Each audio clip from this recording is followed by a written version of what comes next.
নমস্কার সোনা বন্ধুরা, তোমরা সবাই কেমন আছো? আশা করি আজকে তোমরা সবাই ভালো আছো। আজকে রোববার, তাই দুপুরবেলা তোমাদের জন্য নিয়ে এসেছি খুব সুন্দর একটা গল্প।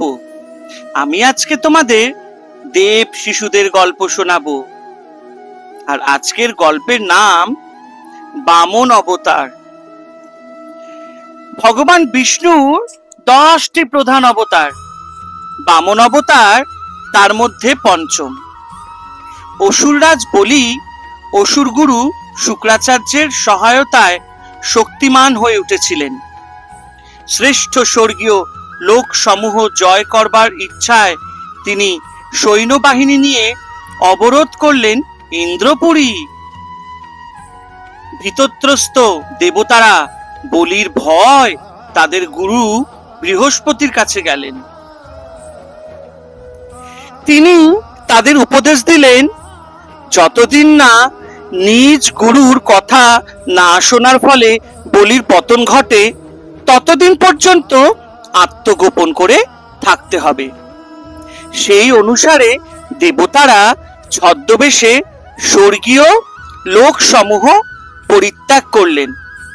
বলি সেসব প্রদেশ অধিকার করে ত্রিভুবনের অধীশ্বর হলেন। এই ঘটনায় অত্যন্ত দুঃখিত হয়ে দেবমাতা অদিতি তার স্বামী কশ্যপকে দেবগণের রাজ্যে পুনরুদ্ধারের উপায় উদ্ভাবন করতে অনুরোধ করলেন। তিনি তাকে উপদেশ দিলেন, পরমেশ্বর বাসুদেবের শরণ নাও।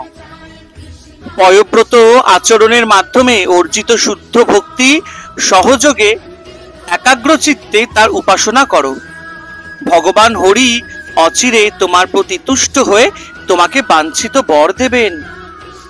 স্বামীর উপদেশে অদিতি 12 দিন ধরে এই ব্রতের অনুষ্ঠান করলেন এবং একাগ্র হয়ে ভক্তিযুক্ত হৃদয় ভগবান বিষ্ণুর ধ্যান করলেন।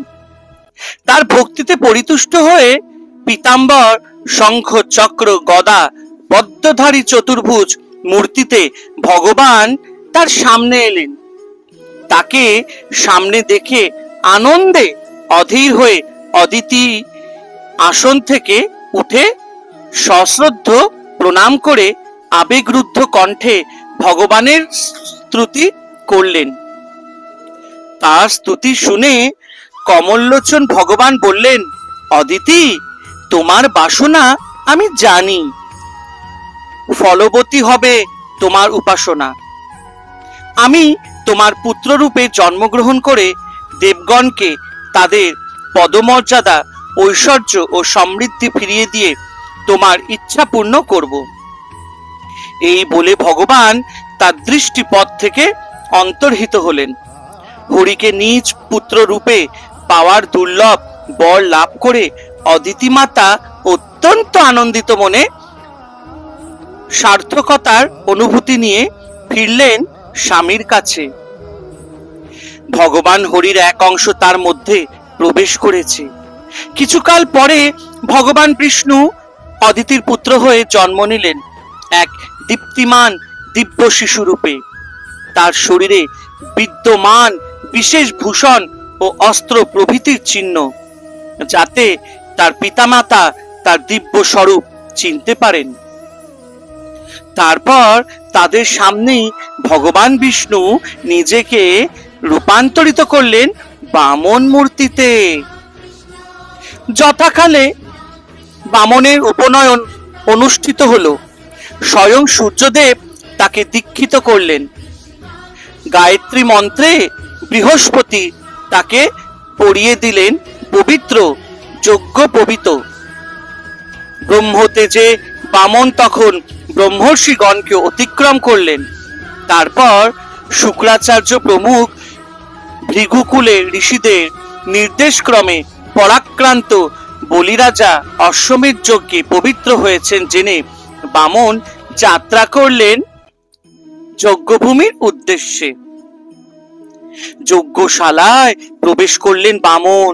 তার হাতে ছত্র, দণ্ড ও জলপূর্ণ কমণ্ডল। তার পরিধানে মঞ্জি মেখলা কৃষ্ণাজিনের যজ্ঞোপবীত মাথায় জটা। যজ্ঞস্থলে প্রবেশ করতেই বামনের দেদীপ্যমান মহিমায় অভিভূত হয়ে ভৃগুগণ ও তাদের শিষ্যবৃন্দ শতপবিত্র হয়ে তাকে অভ্যর্থনা করতে উঠে দাঁড়ালেন।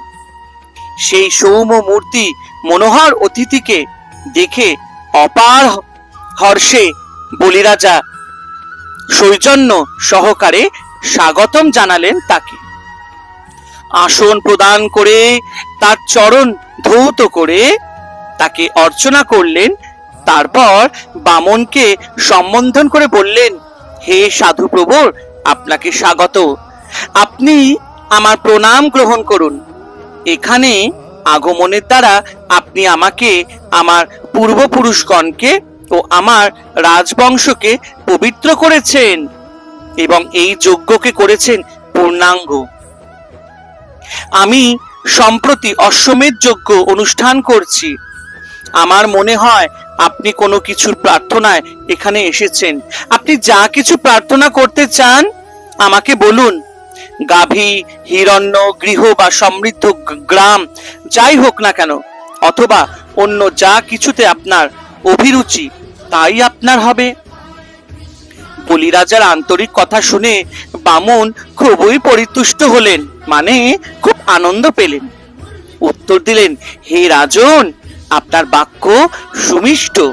আপনি সকল ভুবনের অধীশ্বর এবং আপনার প্রকৃতি অত্যন্ত উদার। আপনার কাছ থেকে আমি শুধুমাত্র আমার নিজের ত্রিপাদ পরিমিত ভূমি প্রার্থনা করছি, তাতেই আমি পরিতুষ্ট হব। তো এইভাবে বামন বলিরাজার কাছে ভূমি প্রার্থনা করলেন।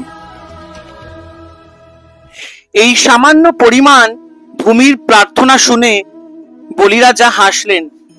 বামন যা চেয়েছেন তাকে তা দেবেন স্থির করে তিনি জলপাত্র গ্রহণ করে বললেন, আপনি যা প্রার্থনা করেছেন আপনাকে আমি তা দিচ্ছি। কিন্তু তার গুরু শুক্রাচার্য বিষ্ণুর অভিপ্রায় বুঝতে পেরে বলিরাজাকে বললেন, হে রাজন, এই বালক মহাবিষ্ণু, ভিন্ন আর কেউ নন। তিনি দেবগণের জন্য অদ্বিতীয় কশ্যপের পুত্র রূপে অবতীর্ণ হয়েছেন। ফলাফল বিবেচনা না করে তাকে ত্রিপাদ ভূমি দানের প্রতিজ্ঞা করে তুমি ঠিক করনি। অসুরেরা এক বিরাট বিপর্যয়ের মুখে উপস্থিত। এখন ব্রহ্মচারীর ছদ্মবেশে সমাগত বিষ্ণু তোমাকে তোমার পদমর্যাদা, একাধিপত্য, ঐশ্বর্য, শ্রী ও খ্যাতি থেকে বঞ্চিত করে সে সব ইন্দ্রকে দিতে উদ্যত। এই ব্রহ্মচারী বিশ্বরূপ ধারণ করে তিনি পদক্ষেপে সমগ্র বিশ্ব ব্রহ্মাণ্ড ব্যাপ্ত করতে সমর্থ। তুমি তোমার সর্বস্ব দিতে উদ্যত হয়েছ। এক পদক্ষেপে তিনি আচ্ছাদন করবেন পৃথিবী, দ্বিতীয় পদক্ষেপে স্বর্গ এবং অন্তরিক্ষ পূর্ণ করবে তার শরীর। তারপর তার তৃতীয় পদক্ষেপের জন্য কি কোনো স্থান অবশিষ্ট থাকবে? শুক্রাচার্যের কথা শুনে বলিরাজা ক্ষণকাল স্থির হয়ে রইলেন। তারপর দৃঢ়তার সঙ্গে উত্তর দিলেন, হে পূজ্যপাদ আচার্য, আপনি যা বলেছেন তা ঠিক, কিন্তু প্রহ্লাদের পৌত্র হয়ে আমি কিভাবে প্রতারকের মতো আচরণ করব এবং এই ব্রহ্মচারীকে প্রতিশ্রুতি বস্তু দান করতে অস্বীকার করব? প্রতিজ্ঞা ভঙ্গের চেয়ে বড় কোনো পাপ নেই। তাছাড়া ধার্মিক ব্যক্তিকে নিরাশ করবার মতো ভীতিজনকও কিছু নেই। ঐশ্বর্য সকল পার্থিব সম্পদ মৃত্যুর সঙ্গে সঙ্গে হারিয়ে যায়। সুতরাং জীবৎকালে উদ্দেশ্যে সেসব দিলে ক্ষতি কি? যাগযজ্ঞে আপনারা পরম শ্রদ্ধা ও ভক্তি সহকারে ভগবান বিষ্ণুর উদ্দেশ্যে আহুতি দিয়ে থাকেন, তাহলে আপনি যেমন বলছেন এই ব্রহ্মচারী যদি সেই বিষ্ণুই হন, তবে তিনি আমাদের বরদানের জন্য হিতকারী রূপেই আসুন বা আমাদের বিনাশ করবার জন্যই শত্রু রূপেই আসুন। তিনি যা প্রার্থনা করেছেন তা সমগ্র জগৎ হলেও আমি অবশ্যই তাকে তাই দেব। তার উপদেশ অগ্রাহ্য করায় শুক্রাচার্য বলির প্রতি ক্ষুব্ধ হয়ে তাকে অভিশাপ দিলেন যে অবাধ্যতার জন্য অচিরেই তিনি তার সকল ঐশ্বর্য মহিমা থেকে বঞ্চিত হবেন। মহাত্মা বলিরাজ গুরুর এই অভিশাপ সত্ত্বেও সত্যের পথ থেকে বিচ্যুত হলেন না। তিনি শুরু করলেন দানের আনুষঙ্গিক ক্রিয়াকর্ম। তার পত্নী বৃন্দাবলী জলপাত্র এনে দিলেন তাকে। তিনি সেই বালককে পাত্র থেকে জল দিতে আরম্ভ করলেন। বলি রাজাকে ভয়ানক ভুল থেকে নিরস্ত করবার শেষ প্রচেষ্টা হিসেবে শুক্রাচার্য একটি মৌমাছির রূপ ধরে জলপাত্রের নলের অগ্রভাগে ঢুকে জল নির্গমনের পথে বাধা সৃষ্টি করলেন। তা জানতে পেরে একটি কুশ তৃণ দিয়ে সেই পাত্রের মুখটি বামন খুঁচিয়ে দিলেন। কুশ তৃণ শুক্রাচার্যের একটি চক্ষুকে বিদ্ধ করল। তখন থেকে শুক্রাচার্যের একটি চোখ কানা। অবাধে জল গড়িয়ে পড়ল বামনের অঞ্জলিতে। বলিরাজা তখন আনন্দে বামনের পা ধুইয়ে দিলেন এবং জগৎ পাবন সেই জলে অভিযিক্ত করলেন নিজ মস্তক। তৎক্ষণাৎ বামন ক্রমেই বেড়ে উঠতে লাগলেন। সকলে বিস্মিত হয়ে দেখল তার বিশ্বব্যাপী আকৃতি সমগ্র বিশ্ব ব্রহ্মাণ্ড আচ্ছাদন করেছে। বলিরাজ দেখলেন স্বর্গ, মর্ত, পাতাল, নক্ষত্ররাজি, সূর্য, চন্দ্র সে বিশ্বরূপের অঙ্গমাত্র।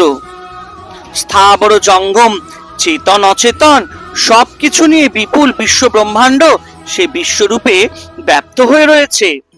এবার বামন এক পদক্ষেপে সমস্ত পৃথিবী আচ্ছাদন করলেন এবং সত্যলোক পর্যন্ত সকল ঊর্ধ্ব লোকব্যাপী তার দ্বিতীয় পদক্ষেপের জন্য স্বর্গ হলো অপর্যাপ্ত।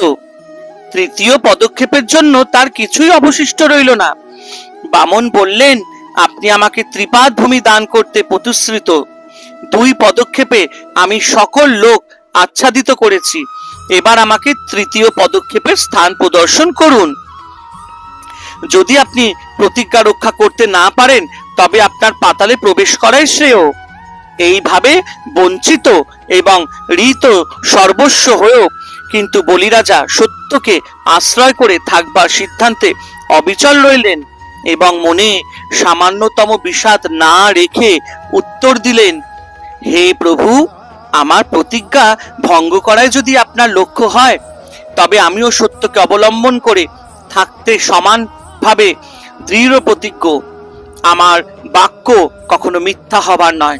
মিথ্যাবাদী হওয়া আমার কাছে নরক ভোগের চেয়েও ভীতিপ্রদ।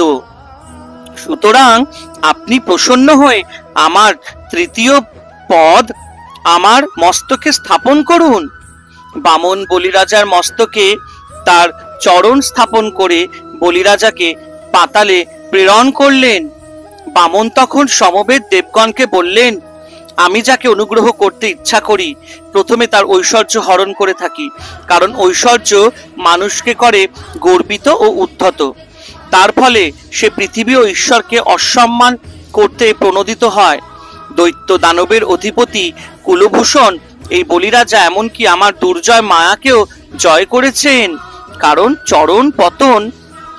চরম পতন এবং নিগ্রহ সত্ত্বেও তিনি সম্পূর্ণ প্রশান্ত ও নির্লিপ্ত।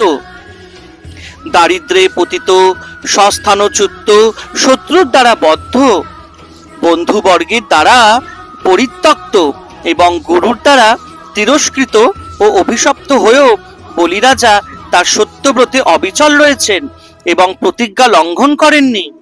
এমনকি আমার দ্বারা প্রদত্ত ধর্মের অলিক ব্যাখ্যাও তাকে সত্যের পথ থেকে এক চুলও সরাতে পারেনি। সম্পূর্ণরূপে আমাতে আত্মসমর্পণকারী তাকে আমি এমন বর দেব যা দেবতার পক্ষেও দুর্লভ। সাবর্ণী মনুর সভায় তিনি হবেন ইন্দ্র। যতদিন না সেই কাল শুরু হয় ততদিন পর্যন্ত তিনি সুতল নামক লোকে বাস করুন। দেবশিল্পী বিশ্বকর্মার বহু শিল্পকর্ম সেখানে রয়েছে। সেখানে যারা বাস করেন আমার অনুগ্রহের ফলে তারা উদ্বেগ, রোগ, দৌর্বল্য, আলস্য, পরাজয় প্রভৃতি সকল ক্লেশ হতে নির্মুক্ত। সুতরাং হে বলিরাজ, তোমার অভ্যুদয় হোক। সকল বন্ধু, আত্মীয় স্বজন ও আশ্রিতদের নিয়ে তুমি স্বর্গবাসীদেরও দুর্লভ সুতলে গমন করো। কেউ, এমনকি লোকপালগণও সেখানে তোমাকে পরাভূত করতে পারবে না। সেখানে কোনো অসুর যদি তোমার সঙ্গে বিরোধের দুঃসাহস করে, তবে সে আমার দিব্যচক্র সুদর্শনের দ্বারা বিনষ্ট হবে। সুতল নিবাসী, তোমাকে এবং তোমার লোকজনকে রক্ষণাবেক্ষণ করব আমি। তুমি সেখানে সর্বদা আমার উপস্থিতি অনুভব করবে। দৈত্য দানবদের মধ্যে বাস করবার ফলে যে কোনো আসুরিক প্রবৃত্তি তোমার মধ্যে সংক্রামিত হোক না কেন, আমার দিব্য মহিমা প্রত্যক্ষ জ্ঞানের প্রভাবে সেই সবই দুর্বল হয়ে মিলিয়ে যাবে। তো ছোট্ট সোনারা, ছোট্ট বন্ধুরা, ছোট্ট ভাই বোনেরা, কেমন লাগলো আজকে তোমাদের এই দেব শিশুর গল্প, বামন অবতার? দেখো, আজকে কিন্তু এই গল্পের নীতি একটাই হলো, যেটা আমরা বুঝতে পারলাম, যে করে সত্যানুসরণ তার হয় অমৃতময় জীবন।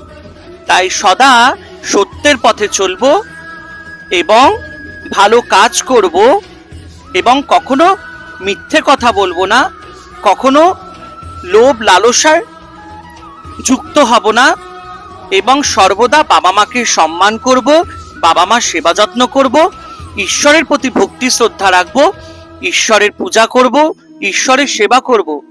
সবাই ভালো থেকো বন্ধুরা। আজকের মতো এখানেই গল্প সমাপ্ত করলাম। আবার আসবো এক তোমাদের জন্য সুন্দর ছোট্ট গল্প নিয়ে।